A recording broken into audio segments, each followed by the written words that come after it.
menikah itu kan tujuannya untuk mendapatkan sakinah.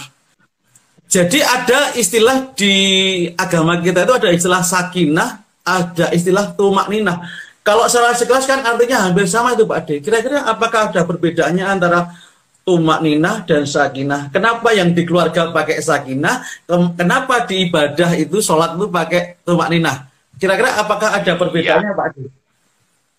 Baik, kalau dalam surat Ar-Rum ayat 21 setiap kali nasihat perkawinan itu kan pasti yang dikutip Ar-Rum 21. Wa min ayatihi an khalaqalakum min anfusikum azwaja. Pertama ini soal azwajan. Kalau azwajan ini kan berpasang-pasangan.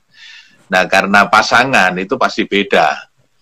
Itu saya kira yang perlu kita garis bawahi terlebih dahulu sebelum kita bicara soal sakinah. Karena kalau kita pakai sepatu, itu justru karena sepatunya kanan kiri itu yang benar. Kalau kita beli sepatu kok kanan semua, itu malah lucu. Nggak ada. Di kenyataan kalau kita beli kanan semua malah kita kembalikan. Nah, berarti azwajan itu berpasangan. Karena pasangan itu pasti beda. Nah, tinggal yang menjadi persoalan, ini soal harmonisasi gerak langkah antara kanan dan kiri, antara suami dan itu. Nah, ayat itu yang dipergunakan kata-kata sakinah. Karena sebetulnya dalam bahasa Arab kan tulisannya sakinah itu bisa dibaca dua. Bisa dibaca sakinah, bisa dibaca sikinah.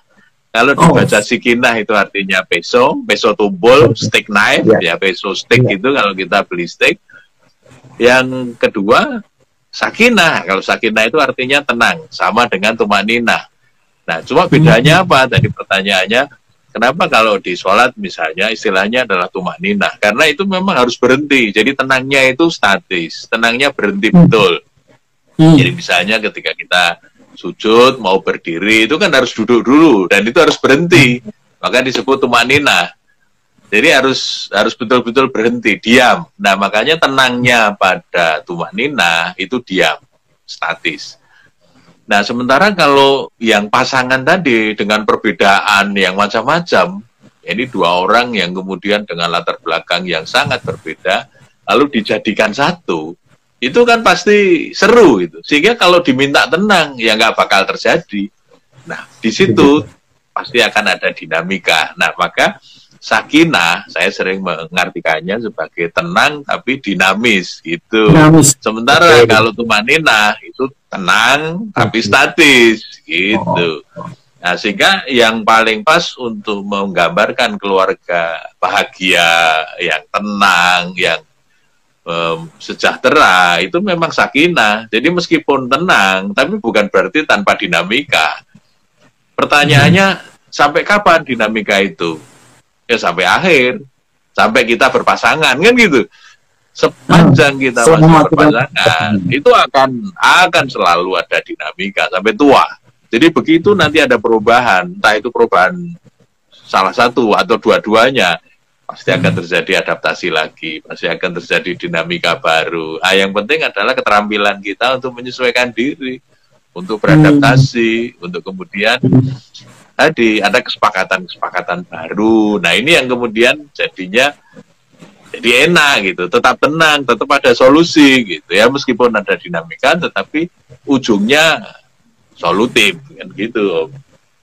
Tapi berarti Pak D, kalau keluarga itu awal-awal nikah agak ribut itu biasa ya?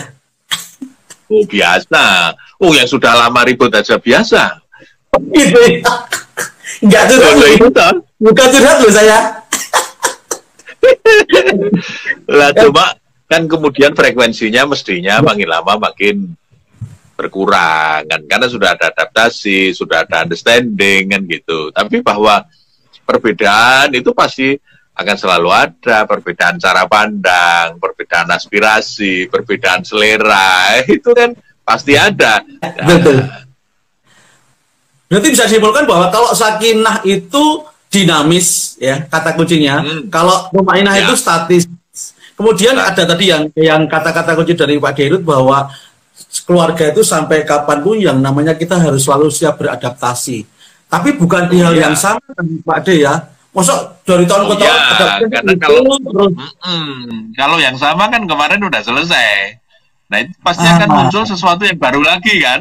Nah, begitu ada kelas yang yang baru baru. lagi kan, nah, Iya, iya. kelas yang baru, persoalan yang baru, misalnya begini, Kelas yang baru. dulu belum menjadi kepala kantor, Jabat. ya, sekarang jadi kepala kantor, misalnya gitu toh, itu Ya. tidak mudah kan. Dulu Hmm. jam sekian sudah pulang, sekian nggak, Ya. sekarang nggak pulang-pulang, nah, itu kan anu ada dinamika baru. Penyesuaian itu sepanjang kita berumah tangga dan Oh yang iya, namanya noto arti dalam penyesuaian itu tidak bisa diwakilkan ya Pak D ya. Akun uang gitu ya loh. itu kan Itu nggak tak keterampilan. bayar gitu loh. Ya kan Iya, iya. keterampilan toh.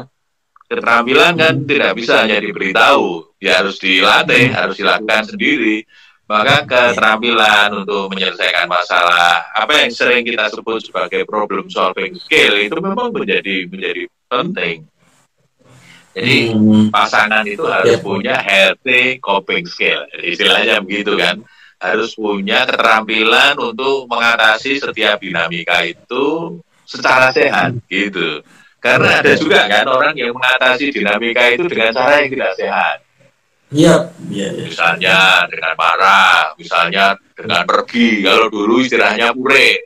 Begitu nesu, pure.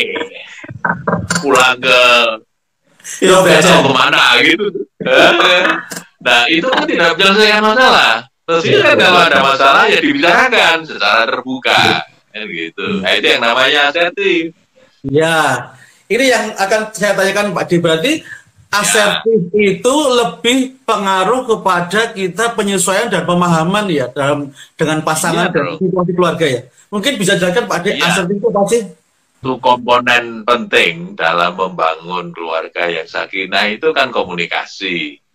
Hmm. Jadi ini dua orang yang berbeda dijadikan satu, yang satu sama lain kan di awal belum saling memahami secara intens. Nah, untuk bisa saling memahami, saling bisa menyesuaikan, itu kan komunikasinya harus lancar.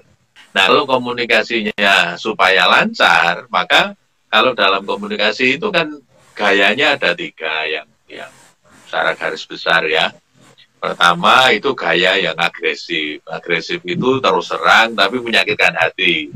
Ya terus serang tapi pakai nyubit, pakai mukul secara verbal ya, pakai menyinggung, Hmm. pakai marah. Ya itu agresif. Jadi terus serang tapi dengan bahasa atau dengan gaya yang menyakitkan hati. Nah, yang kedua, Rasa. ini yang bagus. Hmm. Ini yang asertif. Yang asertif itu Hmm. terus terang, tapi tidak menyakitkan hati. Jadi dia memilih ungkapan yang enak, di saat yang tepat. Jadi semua bisa didiskusikan dengan baik karena asertif. Asertif itu sering disebut lugas. Jadi terus terang tapi tidak menyakitkan hati. Nah, yang ketiga ini pasif. Nah, dalam tradisi Jawa misalnya, banyak orang yang cenderung pasif atau non-asertif. Jadi, ya daripada rame, saya diem aja lah, saya mengalah. Atau kadang-kadang ada ungkapan begini, ya sudah, yang waras ngalah. Itu Ngalah. kan itu, nah ya, ungkapan yang sebetulnya kan nggak enak. Itu sama saja dengan mengatakan yang satunya tidak waras kan, karena yang waras ngalah. Itu yang tidak ngalah, yang tidak waras kan, itu jadi nggak enak itu. Nah yang sehat, nah ya, yang sehat itu yang asertif. Jadi semua pikiran perasaan itu diungkapkan dengan baik. Nah, itu yang disebut bilatih ya aksan kan. Kalaupun kita harus berdiskusi, itu ya didiskusikan dengan baik, dengan ungkapan yang baik. Katanya sayang, lu sayang kok menyakitkan hati, ya kan? Atau sayang kok diem saja tidak diungkapkan. Jadi yang ekstrim tadi satu sama yang ketiga tadi itu sebetulnya tidak pola komunikasi yang tidak sehat. Nah kalau mau keluarganya bagus ya mestinya komunikasinya harus sehat. Nah karena asertivitas ini sebuah keterampilan, kalau tidak biasa dilatih itu ya kadang-kadang cenderungnya kalau nggak ke agresif ya ke pasif gitu. Makanya harus dilatih supaya ada pasangan itu yang satu agresif, satu pasif Pak D. Jadi misalnya suami agresif, istrinya pasif, terus ngalah welah daripada ribut, terus bojoku yang ngono kuwi dimaklumi wae. Itu kalau dalam jangka lama bahaya ya Pak D ya. Saya pernah tanya dalam forum dengan ibu-ibu. Kan biasanya yang ngalah kan ibu-ibu. Saya tanya, nah ibu-ibu, oh, kadang-kadang suami juga ya. Nah, ketika saya tanya, ibu-ibu ngalahnya ikhlas tidak? Nah, umumnya ibu-ibu menjawab ya kalau sekali dua kali mengalah ya nggak apa-apa Pak. Tapi kalau terus-terusan ya capek juga ya. Akhirnya kan capek juga kalau mengalah. Tapi yang jelas itu tidak sehat. Tidak sehatnya apa? Ada persoalan-persoalan yang kemudian menjadi laten, yang tidak muncul ke permukaan, dikiranya baik-baik saja. Ya kan suaminya mungkin juga kasar gitu ya, agresif. Lalu yang satu karena ya itu tadi ya, saya marah salah, lalu dia mengalah, tidak mau mengungkapkan karena nggak mau ribut misalnya. Tapi kan akhirnya kemudian yang satu menang, yang satu win, yang satu lose. Nah ini yang jadi problem. Maka pola yang seperti itu tidak sehat dalam jangka panjang. Nanti kalau sudah tidak kuat bisa meledak kan? Bisa meledak itu. Yang mengalah terutama ya. Atau karena merasa cara yang paling efektif itu dengan cara menekan, dengan cara agresif misalnya. Maka itu akan terus dilakukan oleh yang agresif misalnya gitu. Atau yang pasif, merasa yang pasif itu bisa menyelesaikan masalah, lalu dia pasif. Tapi itu cara yang tidak sehat. Dalam berkomunikasi bagus adalah cara yang asertif. Itu.